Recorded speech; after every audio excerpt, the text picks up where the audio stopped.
اشرب يا روح امك، اشرب اشرب. اشرب يا بط. ايوه ايوه ايوه ادي.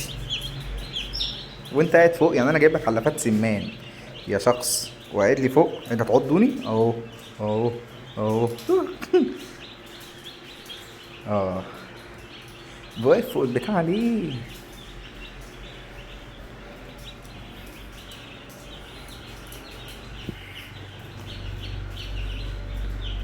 كده زي الفل. واحد بياكل وواحد بيشرب وواحد بيريح. هو ده الصح، هي دي التربية الصح.